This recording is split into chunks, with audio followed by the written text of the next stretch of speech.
O K-pop, ele é muito simples, mesmo sendo muito complexo ao mesmo tempo, é um paradoxo. O K-pop, ele é o pop sul-coreano. É a música pop da Coreia do Sul, e aí quando a gente fala pop, não é o nosso MPB, não é uma música popular que pega uma galera mais velha, não é tradicional, a gente tá falando de pop music.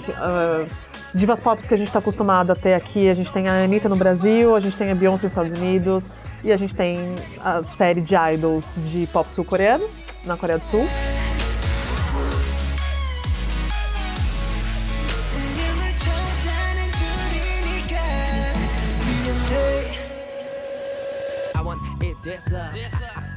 A Coreia sempre teve essa intenção, na verdade, de divulgar a cultura, né? Foi uma forma que eles encontraram de exportar algo que era facilmente criado por eles, que eles podiam criar de forma orgânica, que cultura acaba sendo uma forma, né, orgânica de criação, que eles podiam exportar e ganhar dinheiro ou, enfim, crescer de alguma forma com isso. A gente tem a música coreana, a música tradicional, que já era bem antiga, mas os dramas, eu acredito que foi o começo dessa divulgação, mesmo não intencional, talvez, da Coreia ali pro resto da Ásia. Os dramas coreanos ali por volta dos anos 80, final dos anos 80, aí começo dos anos 90. E aí ele já começou os dramas dessas novelas começaram a ficar muito famosas pela Ásia, a ponto de acordar, talvez, ali o próprio governo e dizer, poxa, talvez valha a pena investir né, nessa exportação de cultura para que a gente pudesse sair dessa crise, né, de crises de pós-guerra e crise de um monte de coisa que vinha vindo, né, desde o pós-guerra. Com os dramas, dentro dos dramas, né, você consegue passar a história ali do país, então você tem tudo isso que a Erika falou da questão do K-pop em si, tanto que é a parte da beleza, a parte da culinária, a parte da música, tudo isso é mostrado dentro dos dramas e até hoje faz com que... É uma vitrine, o drama é basicamente uma vitrine da Hallyu, é uma vitrine da cultura coreana e acabou começando a se expandir ali pela Ásia e hoje em dia acaba se expandindo pelo mundo todo. O K-pop é isso, é um gênero que está atraindo muita gente, as pessoas adoram aquilo e incorporam da maneira que elas conseguem. Quantas bandas você não conhece que fazem cover do Iron Maiden, porque os caras são muito fãs de metal, é a mesma paixão, entendeu? Tem aquela paixão do Kiss, os caras se pintam igual o Kiss.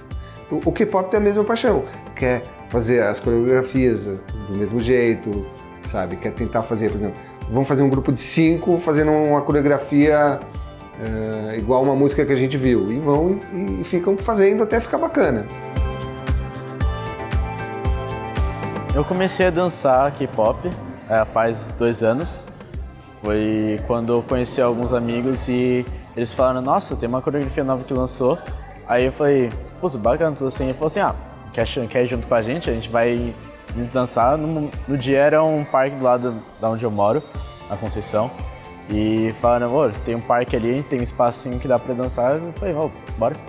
Aí a gente juntou todo mundo e a gente começou a pegar. Foi Not Today, BTS também, inclusive. Aí foi a primeira coreografia que eu peguei de verdade e até hoje eu tô ensaiando ela.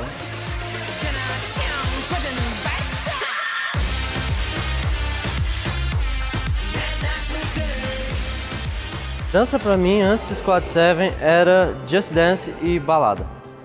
Aí, quando me chamaram pro grupo, que eu vim aqui, comecei a gostar de, dançar e tal.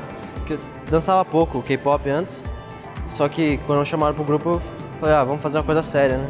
E tô aqui até hoje.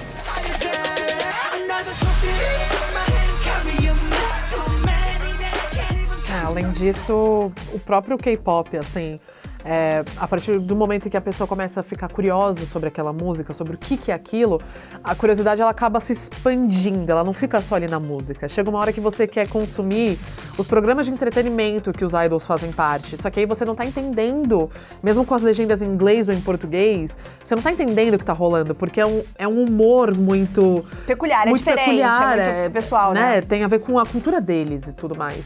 E aí você quer entender o que tá acontecendo, como tá acontecendo, você quer se fazer parte daquilo de alguma forma. Quando vai ver, você tá pesquisando a respeito, você tá indo atrás de informações a respeito. Querendo aprender a língua, então. Porque isso complementa, né, a forma como você consome uma coisa que você gosta, que talvez você entrou pela música, talvez você entrou pelos dramas, você quer consumir aquilo te faz bem, mas aí você acaba ficando curioso. Então, se isso me faz bem, se isso aqui dessa cultura é bacana, será que isso aqui também é? E aí eu vi a música, e aí vai num restaurante coreano, e aí...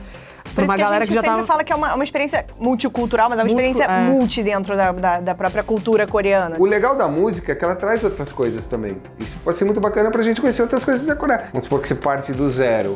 Então você começa a assimilar coisas e a indústria começa a te oferecer também. Então vai ser melhor pra indústria. O próprio K-pop já gera muito emprego, de certa forma. Tô falando só do K-pop, por exemplo, show business.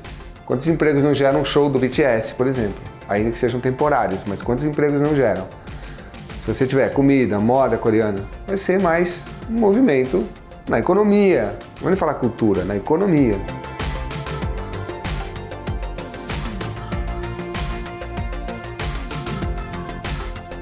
Squad 7 foi fundado em novembro de 2017. A gente já está com uma formação diferente da original, mas a ideia é levar a música do BTS e a mensagem deles para aqui para o público brasileiro que normalmente não teria a oportunidade de vê-los pessoalmente. A música deles fala muito de sentimentos bons e de se amar. A gente acha muito importante passar isso para as pessoas. Acho que o intuito dos eventos de hoje em dia de K-pop, eles focam na parte competitiva, lógico. Eles focam mais em quanto a coreografia tem um figurino bom, quanto eles estão sincronizados com as coisas e o intuito que a gente tem do Squad 7 é mais levar em si. A gente não preza pela competitividade, a gente preza pelo intuito de levar o BTS, a gente levar a mesma mensagem que eles deixam na música, a gente só traduz pela dança, pela interação com o público, pelo jeito que a gente tá hoje. A ideia de não ser um grupo competitivo é porque, principalmente pra mim, e os outros concordam que arte é uma coisa mais expressiva do que esportiva, pelo menos pra gente. A gente leva como um palco onde a gente pode mostrar o que a gente faz e evocar emoções. E menos querer ganhar um troféu. E eu acho que essa mentalidade é uma coisa boa pra saúde do K-pop em geral. E por isso a gente não se animou de entrar em competição muito assim.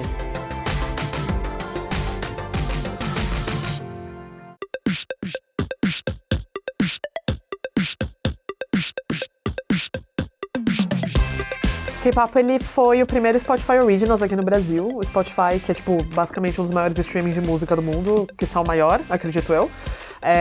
E ele já tem esses projetos de Originals em outros países, né, que são as produções feitas e com exclusividade na plataforma do Spotify. Pra gente foi muito importante e foi muito importante pra comunidade do K-pop no geral, saber que o primeiro Originals do Spotify do Brasil e o primeiro Originals que o primeiro Originals do Brasil, no caso, é sobre K-pop e que o primeiro Originals deles sobre K-pop é no Brasil, sabe? Então pra gente teve uma importância muito grande, a gente se sente muito honrado com isso. Olá, galera, meu nome é Babi Jut. Meu nome é K-Benes, esse é o K-Papo. K-Papo. Mais rápido, não. Papo. Não, eu não faço eco. Que isso? Eu não faço Achei que a gente ia eco. apresentar o K-Papo. Papo. O papo hoje, ele é sobre fanbases, que são os fã-clubes, que todo mundo conheceu como fã-clube. E que no K-pop a gente usa essa terminologia, e pra enaltecer mesmo o trabalho que as fãs fazem de divulgação, que às vezes é muito melhor do que o marketing das próprias agências dos artistas de K-pop, né? E a gente recebe a fanbase do Monsta X Brasil e do Taeyeon Brasil, que são... Monsta X é uma boy band, né? São 7 meninos.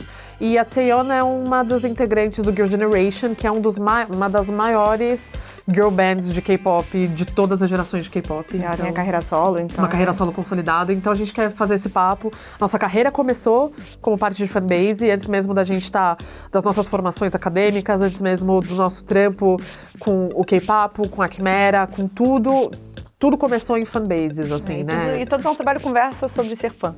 Então, é basicamente ser fãs profissionais, sabe? A gente acaba trabalhando com o fato de que a gente é fã desses artistas e a gente quer enaltecer as pessoas que trabalham com isso também, sempre ajudando os fãs e ajudando os idols ao mesmo tempo. Porque os idols é como a expressão que a gente usa pra falar dos artistas, os ídolos, né? Que são essas personalidades criadas pra estarem nos grupos de K-pop. Eu senti o crescimento a partir do quê? De redes sociais. Eu senti pelas redes sociais. É um público bem novo e que é muito ativo em redes sociais. Eu observo, tô vendo crescer por ali. Mas redes sociais completamente, assim, tipo Spotify, YouTube e tudo. Esse boom no Brasil, ele não foi exclusivamente no Brasil, ele acompanhou uma tendência de um boom global, não só do K-pop, mas de como as pessoas consumiam conteúdo no mundo. Então, a internet começou a ter um peso diferente, o YouTube começou a ter um peso diferente, as redes sociais começaram a ter um peso diferente. O K-pop aproveitou essa onda, não só no Brasil, e o Brasil aproveitou a onda. Então, foi um efeito dominó, assim, não foi uma coisa só aqui e nem só por motivos específicos ao Brasil. A gente só aproveitou. A gente sente que a partir de 2013 essa onda começou e que provavelmente, talvez, a partir de 2017 isso tenha escalonado, isso tenha aumentado de uma forma muito mais expressiva. Inclusive com essa divulgação internacional do BTS, né, e de alguns outros grupos da Neo Hallyu também.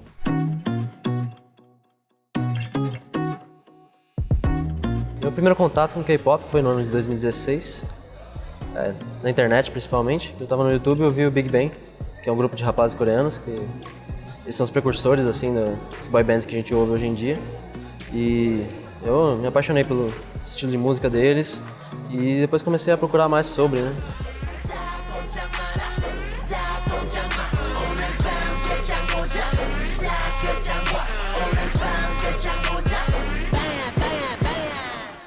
O primeiro contato com K-pop foi há uns 3 anos e meio atrás, e eu tava num grupo de amigos no WhatsApp e eles falaram, nossa, tipo, tem um grupo aqui que dança super bem, canta super bem e, cara, você precisa conhecer. Daí eles me mandaram o link e falaram, olha, escuta aí.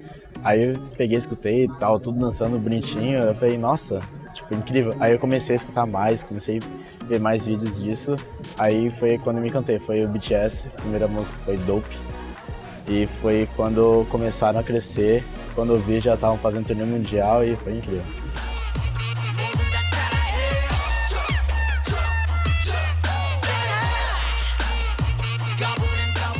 Eu conheci o K-pop em 2011.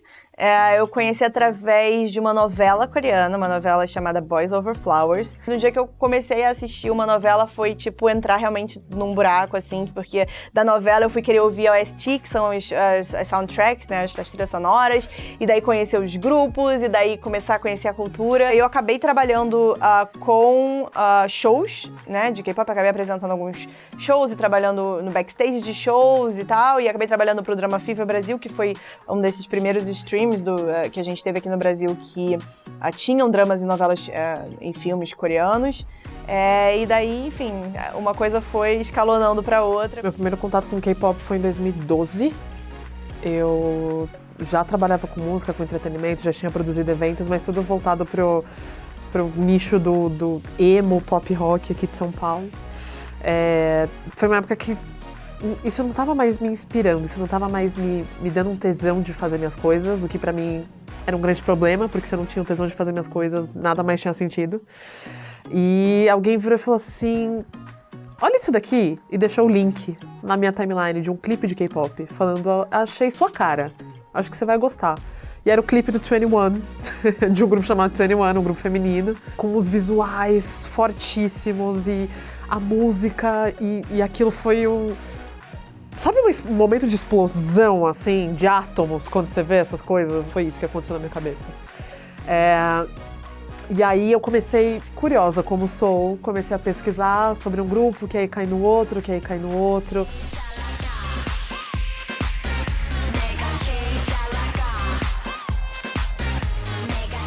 O K-pop surgiu bastante quando chegou o Psy, o grupo, um solo de K-pop, que ele chegou fazendo aquele aquele boom do Gangnam Style e todo mundo fez vídeos no Facebook, estourou pela quantidade de pessoas que começaram a fazer aquela coreografia, dancinha. E isso foi chegando para todo mundo, o Brasil em todo chegou a conhecer e foi um hit mundial, assim. Open Gangnam Style. Gangnam Style.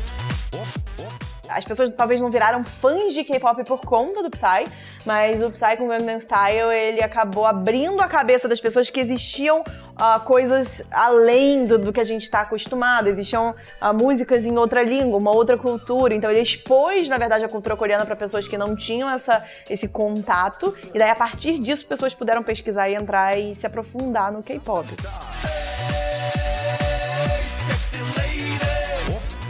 Eu acho que foi em 2013 que o K-pop explodiu no Brasil. Já tinham acontecido alguns shows pontuais, alguns eventos pontuais. Geralmente eram shows culturais feitos pelo consulado, né, pelo Centro Cultural Coreano no Brasil. Ou shows muito pequenos, Ou shows né? muito pequenos. Não expressivos. E aí, alguns shows tentaram ser maiores na época, não rolou, não era o momento, não era o timing, né, disso acontecer. Mas aí, por conta dos sites, né, a profissionalização de alguns sites, o trampo que a gente fazia no Sarangayô, fanbases crescendo, né, os fã-clubes crescendo. E foi uma resposta, por exemplo, a Hallyu também, que é a Neo Hallyu, na verdade, que é uma nova onda, como a gente chama, uma nova onda que aconteceu um novo momento do K-pop que aconteceu de 2012 mais ou menos pra cá. Isso ajudou a fomentar o K-pop de fora ali da Coreia, né, com novos grupos que vieram com novos estilos e tudo mais.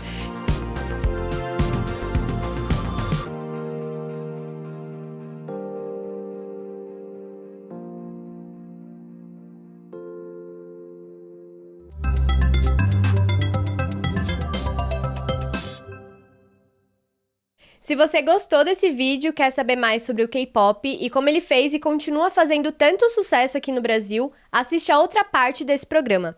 Aproveita e curte e compartilha também.